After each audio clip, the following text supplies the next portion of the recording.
Hello, mathematicians. Welcome to lesson 4. We are rocking it. Today we are just going to start off with a quick counting activity, and we're going to use the Rec and Rec to help us visualize. Yesterday, we only counted up to 10, but I was like, these kiddos are so smart. We're going to go up to 20 today. So count with me. Here we go. 1, 2, 3, 4, 5, 6, 7, 8, 9, 10, 11, 12, 13, 14, 15, 16, 17, 18, 19, 20. Wait, we're going to start at 20 and go all the way back down to 0. 20, 19, 18, 17, 16, 15, 14, 13, 12, 11, 10, 9, 8, 7, 6, 5, 4, 3, 2, 1, and ding, ding, ding, 0. Amazing job. We're going to play our happy counting game that we played yesterday as well. So I'm going to tell you a number. We're going to pop that number in our head and start there. If I point up, we're counting up. If I point down, we're counting down. Capiche? Here we go. We're going to start at the number 5. Pop a 5 in your head right now. Go ahead. 5, 5, 5, 5. Here we go. 5, 6, 7, 8, 9, 10, 9, 8, 7, 6, 5, 4, 5, 6, 7, 8, 9, 10, 11, 12, 13, 14, 15, 14, 13, 12, 13, 14, 15, 16, 17, 18, 17, 16, 15. Good job. You guys are getting really good at counting up and down, so counting on and counting back, okay? So what we're going to do today to start is we are going to go ahead and grab our application journal, and just like we talked about, if you don't have an application journal, it's not a big deal. You can use a piece of paper, you can use a whiteboard, you can use whatever you have where you are, okay? We are going to turn to the very next page in our application journal, okay? The very next page that is empty. I'm not turning to the middle of my book. I'm not turning to the end of my book. I am going to the very next blank page, okay? And once you're there, you can put it down and close your eyes. Okay, remember, when I'm telling you the math story the first time, we close our eyes and try to visualize or picture what's happening in our mind, because it will help us understand the problem better. Eyes are closed. Here we go.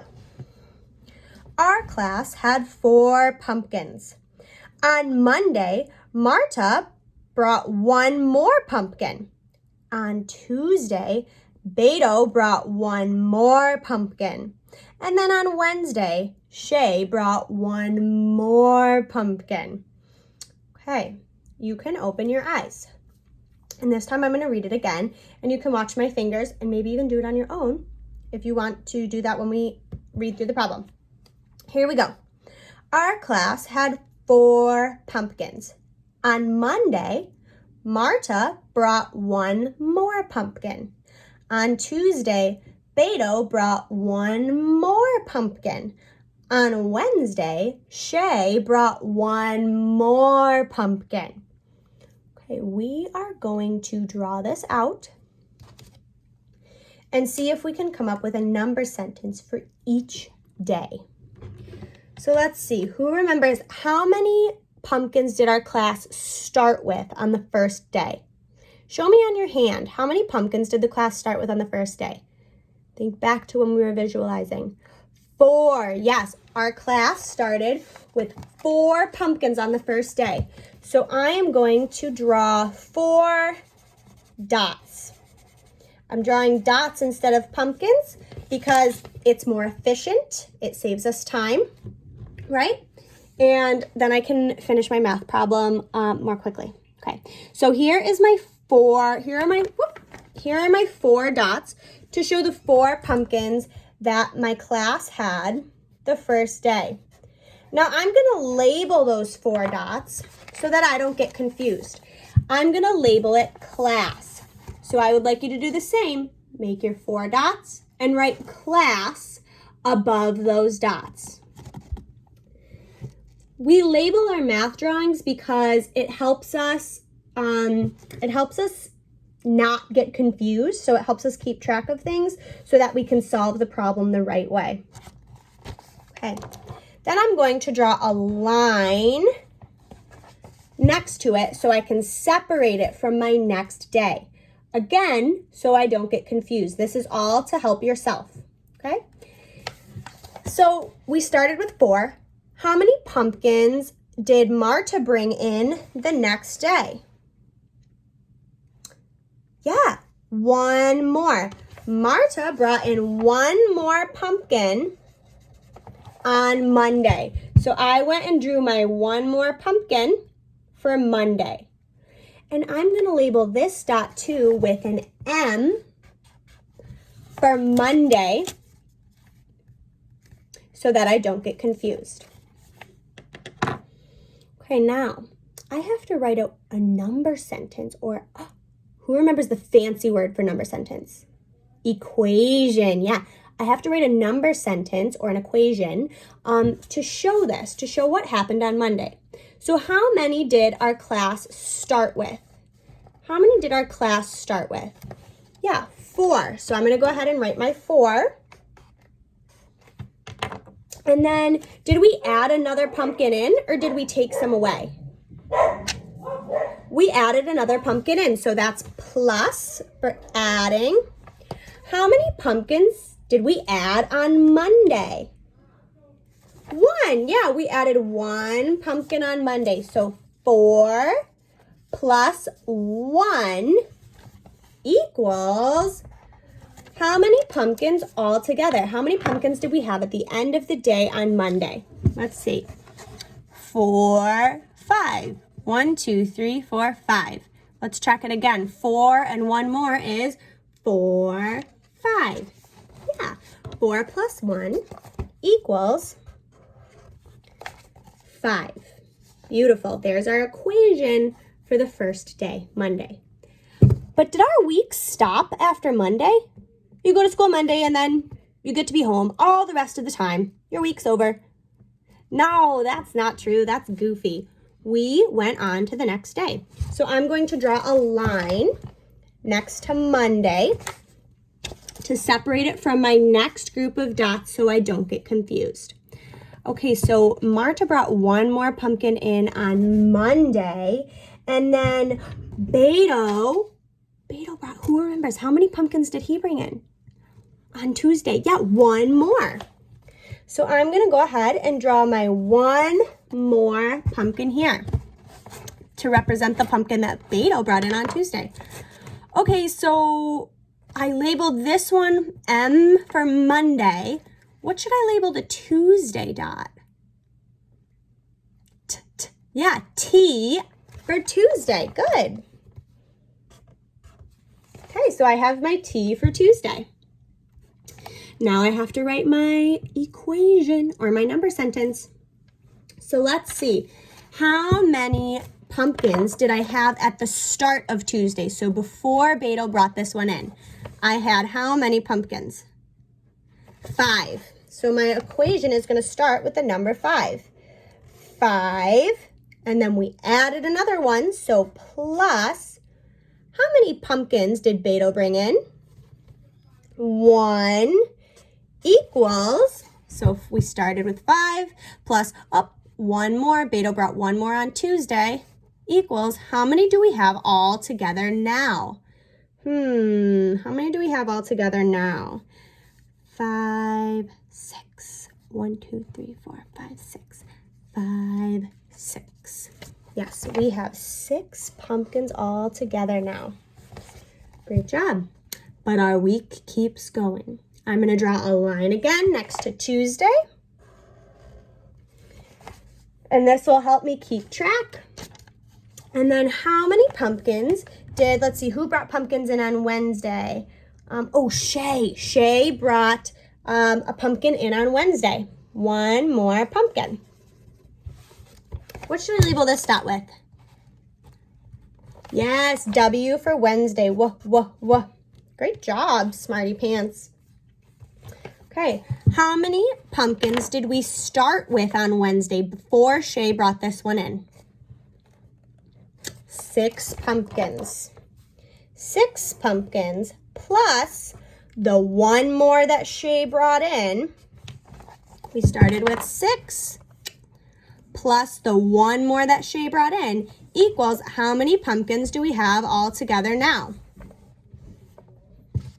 6, 7. Good, we count on 1, or we can go back and count all the dots if we need to, right? So 6 plus 1 is 7. Beautiful job. Okay, what I need you to do is take your pencil and draw a big smiley face or a star on your paper, because you just totally rocked that problem. It was amazing. Okay, so you can put your book away. Put your application journal or your paper, if you're using a paper, you can put that away. And we're gonna look at this. We're gonna look at mine. Okay, so my question is, if this pattern continued, 1 more, 1 more, 1 more, how many pumpkins would we have at the end of Thursday? So Monday we started with 4, got 1 more, 4, 5. Tuesday, 5, got 1 more, 5, 6. Wednesday had 6, 1 more, 6, 7. How many would we have on Thursday if we started with 7 and got 1 more? Can you show me on your hands the math way? How many would we have at the end of Thursday? 8 pumpkins. Yes, we would have 8 pumpkins at the end of Thursday. So if this trend continued Friday and a friend brought another pumpkin, well, we wouldn't have anywhere else to put them. That's so many pumpkins. But how many would we have if we had 8 at the end of Thursday and got 1 more on Friday? Show me the math way. 9 pumpkins. Good job. Absolutely wonderful job, actually. Okay. Now we are going to take a 10-second shake break. Okay, so 10 seconds, shake it out, get that energy out, and then we can focus for the last thing that we need to do. Here we go. 10, shake it, shake it, shake it. 9, turn all around if you need to. 8, 7, 6, 5, 4, 3, 2, 1, and 0. Come back to me, and we're going to finish strong, okay? Because we are mathematicians. We're going to look at this picture. Tell me what you see. What do you see? Rocket ships? No. Tigers? No. Apples? Yes, I see apples too.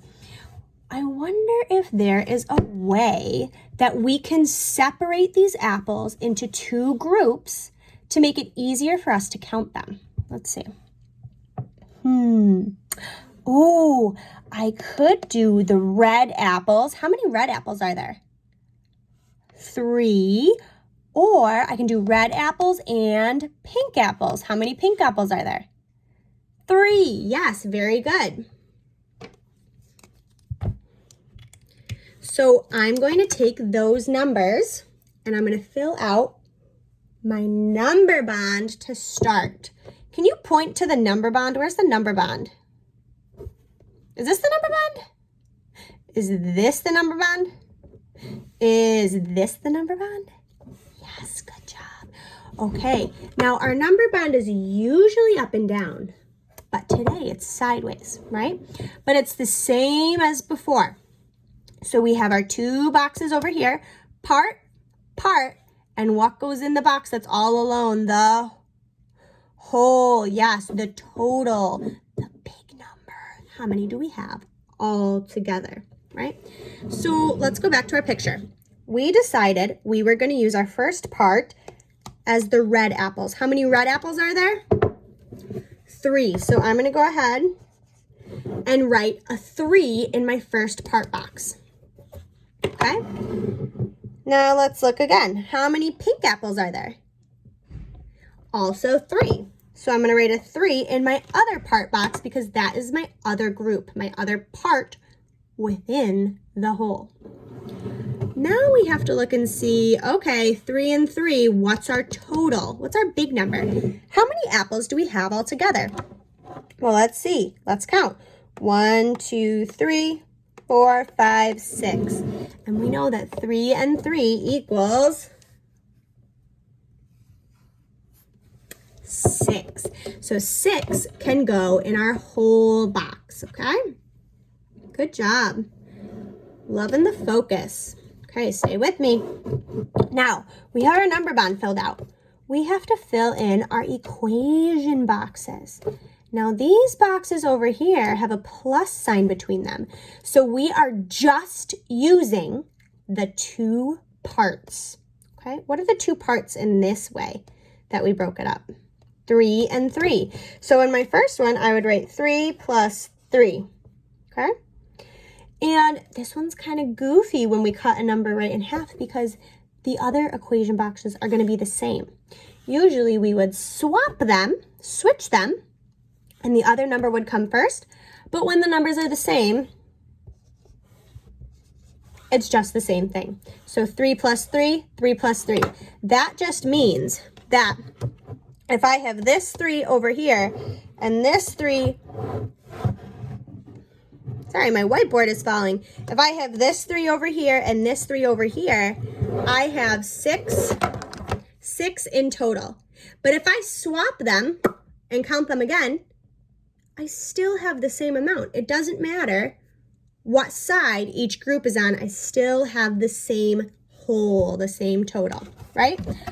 Okay, so I'm going to go ahead and erase the numbers that I wrote in green, and we're going to see, so you can look at this picture while I'm doing that.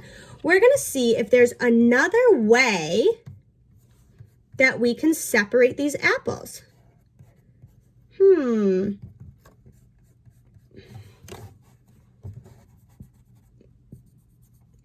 you see an animal coming out of one of the apples?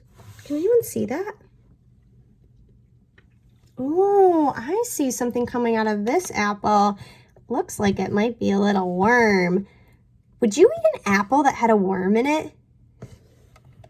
No, me neither. No, thank you. Okay, so if we do apples with worms and apples without worms, let's see how we would break up this group of apples. How many apples are there with worms? Show me on your hand.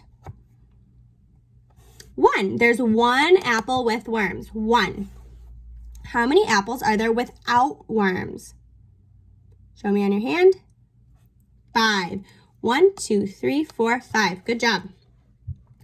So I'm going to go to my chart here and fill it out. First, where do I start? Over here or over here? Yeah, over here. I start with my number bond. First, I had 1 apple with a worm in it. Yuck, no thank you. And then I had 5. I had 5 good apples with no worms. So we can eat those ones, right? Good. How many apples do we have all together? Yeah, 6. 5, 6. And if we needed to, we could go back and count. 1, 2, 3, 4, 5, 6. But we had the same total when we broke it up with, let's see, 3 and 3, right? Now we're just doing 5 and 1. the total amount of fingers that I have up doesn't change. The total amount of apples here doesn't change. I didn't draw any more or take any away. We're just grouping the apples differently. Okay. Now, let's see. I have to use my numbers over here to fill in my equation boxes. Now, there's a plus sign between them, so I'm just using the what? The part or the whole? The part. Very good. So I can do my first one. I can say 1 plus 5, right? And that would be my first equation. That equals 6. But I can also swap them. I can switch them, flip them, so that the 5 comes first and the 1 comes last. So I can have 1 plus 5, or I can have 5 plus 1, right? So let's take a look at that on our hands again. I can have a group of 1 and a group of 5. How many fingers do I have up all together? Good. If I switch them, how many fingers do I have up now? Yeah, it doesn't change the amount of fingers that I have up, right? Okay, great job. So if you would like to work on this some more at home, you can draw this out. So it's just a sideways number bond, and then box plus box, box plus box that you can fill in using the parts in your number bond. Okay, and I will show the apples to the screen one more time. If you would like to pause it and see if you can find another way to decompose this group of apples, or to break up this group of apples in a different way. You did a great job today. 2 thumbs up. Point them at yourself. I am a mathematician. Awesome job, friends. Okay, I will see you tomorrow for the next lesson.